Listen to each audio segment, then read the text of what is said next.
Hello everyone, I'm Meteorologist Charlie Ironmonger. Thank you so much for joining me today for your 4 p.m. news and weather update from the First Alert Desk. Now we've got news out of Greenville where a elections director has retired. Say congratulations to Pitt County's Dave Davis. Now, Pitt County says his last day on the job was December 31st. Davis left with 30 plus years of government service. He started with the Pitt County, he started as the Pitt County Deputy Elections Director in 2003 and was named Interim Director in March of 2008 and became Director in June of that year. Now, Janet Turner, who was hired as Deputy Elections Director last May, was named the new Director for the Pitt County Board of Elections. Before that, Turner had administrator jobs at Pitt County Community College and East Carolina University. Her first day at her new job was January 2nd. Congratulations goes out to Dave Davis on a long career. And of course, congratulations to Janet Turner as well on the new promotion. Now, we also want to again turn our attention to the protests happening in Iran as the fatalities around those protests continue to mount and tensions between the U.S. and Iran continue to inflame because of those fatalities. NBC's Alice Barr has more. Amid a deadly crackdown against anti-government protesters in Iran that human rights groups say has killed more than 500 people, President Trump overnight confirming he's weighing options for potential U.S. intervention and saying that Iran called to negotiate. We may meet with them. I mean, a meeting is being set up, but we may have to act because of what's happening before the meeting. 3 U.S. officials tell NBC News preliminary plans the president has been presented with range from potential strikes to other non-military action. Notably, the Pentagon has not yet moved major assets to the region to support possible military action. Iran is now warning that U.S. and Israeli military bases in the region could be considered legitimate targets if the U.S. launches a strike, and adding their response may not be limited to reacting after an attack. If they do that, we will hit them at levels that they've never been hit before.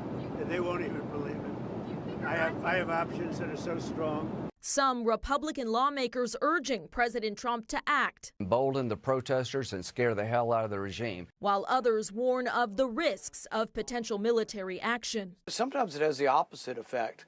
So when you bomb a country, then people tend to rally around their own flag. The protests in Iran, initially touched off by an economic crisis, have evolved into one of the biggest challenges the regime has ever faced. Over the weekend, demonstrators in Los Angeles marching in solidarity were struck by a U-Haul truck. The FBI is now investigating. In Washington, Alice Barr, NBC News.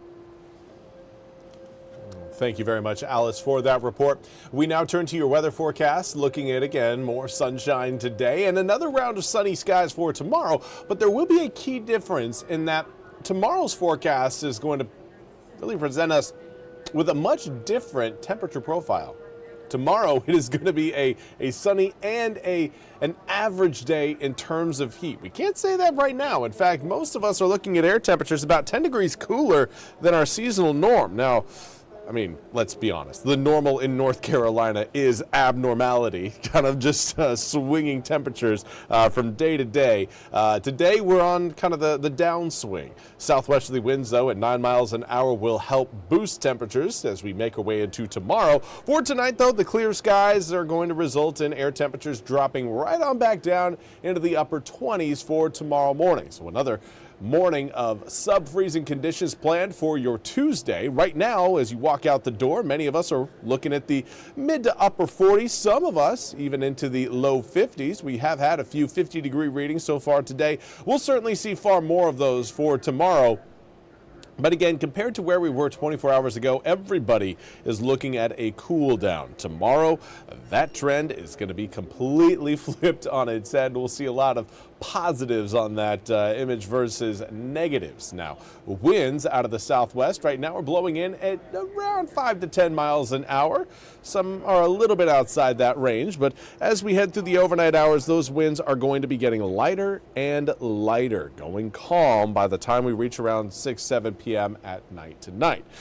Overnight lows should drop down again, sub-freezing, waking up to most likely the upper 20s early tomorrow morning. 28 degrees by 7, turns to 31 by 8. And then we are above freezing throughout the east by the time we reach 9 a.m.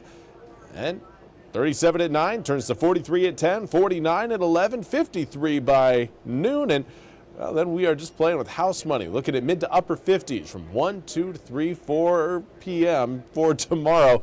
Again, also note those winds, south-southwesterly, 5 to 10 miles an hour, going to help boost those temps up into that average range. I know I'm excited about it. I know a lot of other people are too, but overall, today has been a pretty decent day weather-wise, fairly calm. We'll see another calm day for tomorrow.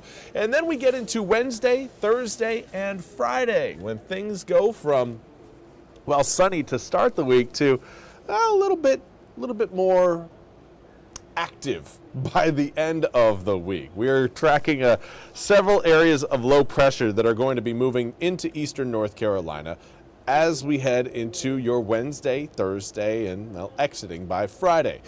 Here you can kind of see those low pressure systems entering the screen. We've got one near the Gulf, another one up towards Maine, and then another one back towards the Great Lakes. All three are essentially going to try to pass over the East Coast within about a 48-hour time period. And that means hit and miss rain showers and scattered drops starting Wednesday at around, I would say, late morning, possibly around 9, 10 a.m., and then lasting off and on until we get through your, really, I'd say, Thursday morning. At this point, again, air temperatures are going to be taking a bit of a hit from Wednesday into Thursday, dropping from 55 degrees on Wednesday to 42 degrees on Thursday. Overnight lows back down into the low 20s, though, should really open your eyes. It is going to be a very cold start to Friday. Not that Thursday is really going to be all that warm, but again, 20 degrees to start your day. The bones are rattling right now just reading that. Over the weekend, a better opportunity for a little bit more heat on Saturday than what we'll see on Sunday.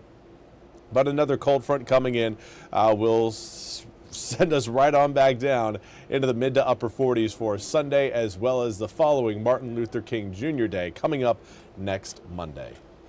Well, that's all we have time for today's 4 p.m. news and weather update from the First Alert Desk. I want to thank you all so much for joining me.